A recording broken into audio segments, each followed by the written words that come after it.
Hi everyone, happy Friday Money Wind Up. Today I thought we would talk about home loan jargon and explain it without all the bank speak, right? Have you ever sat in a conversation about home loans and thought, I recognise all of these words individually, but I've absolutely no idea what that sentence meant? You're not alone. Home loans come with their own language: LVR, LMI, offset, redraw, comparison rates, conditional approval, the list goes on. So today I want to translate some of the most common home loan jargon into normal English. So let's start with LVR. LVR stands for loan to value ratio. It simply compares how much you're borrowing compared with what the property is worth. So if you're buying a property for 800,000, borrowing 640,000, your LVR is 80%. Why does that matter? Because your LVR can affect which lenders are available to you, the interest rate your loan will be on, and whether you need to pay lender's mortgage insurance. Which brings us neatly to LMI, lender's mortgage insurance. This one causes a lot of confusion. Lender's mortgage insurance generally comes into play when you've got less than a 20% deposit.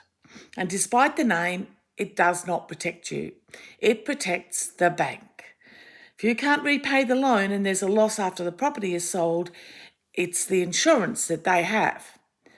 You get to borrow more money on a smaller deposit and you get to pay for it, but it protects them. Pre-approval or conditional approval. You'll hear both of these terms, and basically the lender has looked at your situation and said, based on what you've told us and the information we've assessed so far, we're prepared to lend you up to X amount, subject to certain conditions. And those last few words are important. Pre-approval doesn't necessarily guarantee that your loan will ultimately be approved. The lender may still need to approve the property. You may need to find a property. They may need to confirm your financial position hasn't changed and complete its final checks. So principal and interest. You'll hear P&I, principal and interest. This one's pretty straightforward. Principal is the money you've borrowed. The interest is what the lender charges you for borrowing it. With principal and interest payments, you're gradually paying down the loan you owe whilst also paying the interest charged on the loan. So with an interest-only loan, you're generally only paying the interest for an agreed period. So the original loan balance actually doesn't change. What about offset account? An offset account is a bank account linked to your home loan.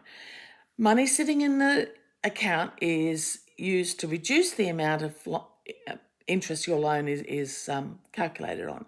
So, say your home loan balance is $500,000 and you've got $100,000 sitting in your account, then you'll get charged interest on $400,000. The interest is calculated daily and charged monthly in arrears. This is how it works. So it means you're paying down more of your principal and not just the interest. So redraw. Redraw is slightly different again.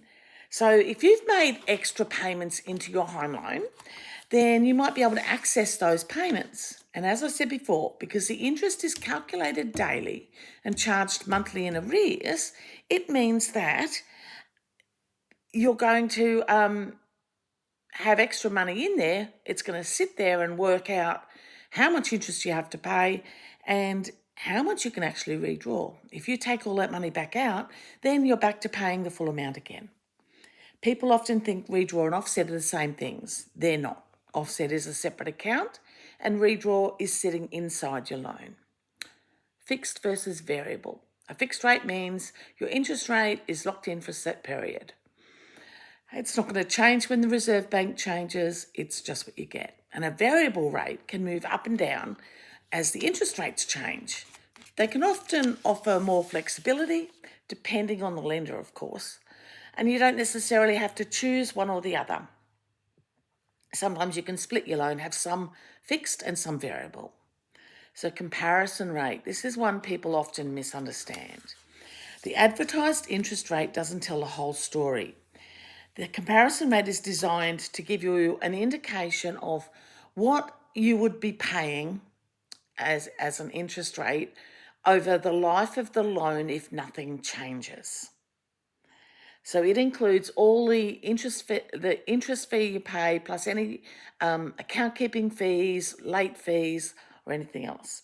So don't necessarily believe that that's the rate you're going to get. Features, fees, loan size, and how you actually use the loan all matter. So stop and ask. It's your money. You're absolutely entitled to understand the language. So there are a few terms you can mull over and think about, and if you hear them, at least you'll be a little bit wiser. Happy Friday Money Wind Up, guys.